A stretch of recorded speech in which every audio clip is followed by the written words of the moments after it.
রব্বুল আলামিন, পৃথিবীর কোনো মানুষ আমার গুনাহ সম্পর্কে জানে না, তুমি আমার গুনাহ সম্পর্কে জানো।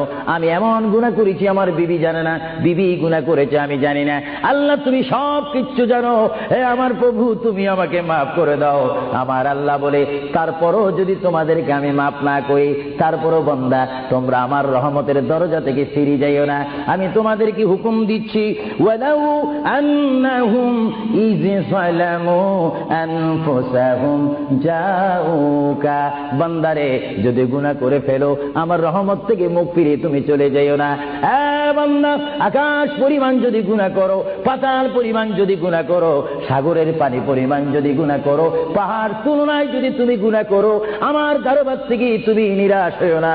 বান্দা, আমি তোমাকে একটি রাস্তা পাঠাই দিচ্ছি, একটি পথ তোমাকে আমি দেখাই দিচ্ছি। সেই পথটি কোন পথ তোমরা জানো? ওয়ালাউ আন্নাহুম ইয যালামু আনফুসাহুম জাউকা, বান্দারে যখন তোমরা বরবাদ হয়ে যাবে তখন তোমাদেরকে একটা পথ আমি তোমাদেরকে দেখাই দিলাম। সেই পথটির নাম হচ্ছে আমার রাসূলের মদিনা। জোরে বলেন সুবহানাল্লাহ।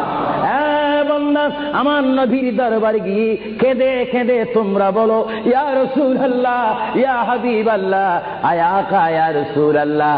আল্লাহ কোরআনে বলেছে, ওয়ালাউ আন্নাহুম ইয যালামু আনফুসাহুম জাউকা ফাস্তাগফিরুল্লাহ ওয়াস্তাগফার লাহুমুর রাসূল। আল্লাহ বলেছে, হে বান্দা তোমরা ডানে না গিয়ে, বামে না গিয়ে, পিছে না গিয়ে তোমরা সরাসরি আমার নবীর কদমে চলে যাও।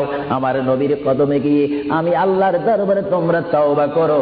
তওবা করতে করতে তোমাদের চোখের পানি যখন বাইর হয়ে যাবে, আর ওই মুহূর্তে যদি আমার বন্ধু যদি তোমাদের জন্য আমার দরবারে সুপারিশ করে, আমি আল্লাহ তোমাদেরকে ওয়াদা দিয়ে দিলাম, গ্যারান্টি দিয়ে দিলাম, আমার রাসূল যদি তোমাদের জন্য আমার দরবারে সুপারিশ করে, সঙ্গে সঙ্গে বান্দা তোমার অতীতের জীবনের কবিরা সগীরা গুনাহ মাফ করে দিব। জোরে বলেন সুবহানাল্লাহ, আরো জোরে বলেন।